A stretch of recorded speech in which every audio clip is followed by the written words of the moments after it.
Ang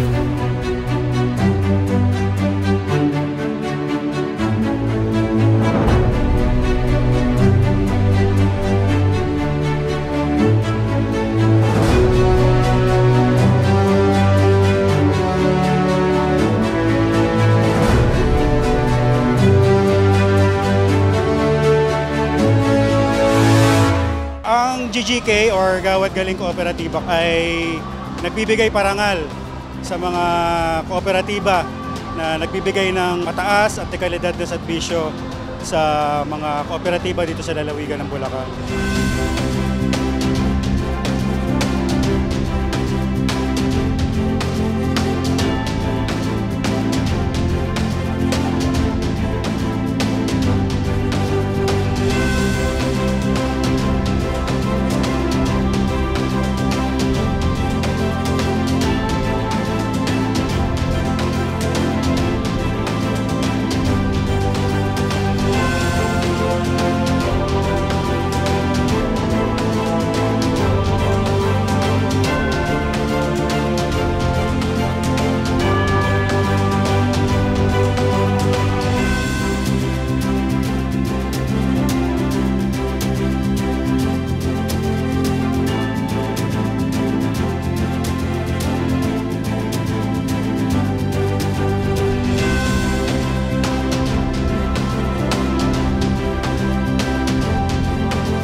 Salamat po ako tampo ng ating mga kasamahan sa Palayan Sanayon Multipurpose Cooperative, sa ating nagalang-galang Governor Daniel R. Fernando, sa ating Vice Governor Alex Castro, Atty. David Amil ng Iseto, na napakagandang ating PGK.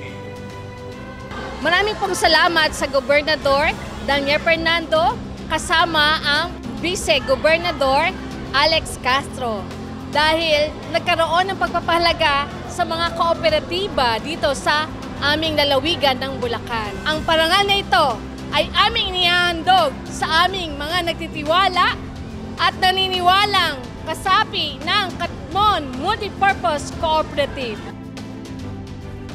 Nakakakuha at nakakahanga ang ginagawa ninyo sa ating. There's nothing wrong with the rich getting richer, but the poor should have a fair, mighty chance to improve the quality of life. Para magawa yan, bigyan natin access sa credit cooperative revolution. Ang araw na ito ay hindi lamang pagdiriwang, kundi pagpapakita ng ating patuloy na pagtutulungan at dedikasyon sa pagpapaunlad ng ating pamayanan sa pamamagitan ng ating mga kooperatiba. Ang inyong mga programa, proyekto at serbisyong inilalaan ay mahalagang bahagi po ng pag-unlad ng ating nakilang lalawigan. Awardees, congratulations po. Lubos po ang ating pagpupugay sa mga kooperatiba mula sa iba't ibang bayan at lungsod sa Bulacan. Sa inyong pwersa, na inyo ang makapangyarihang palakasin ang ating ekonomiya, pagdulot ng pangmatagalang kapunlahan sa ating bansa. At sama-sama po natin patunayan ng kooperatiba at ang isang instrumento tungo sa pagkasisyon ng ating lalawigan ng Bulacan.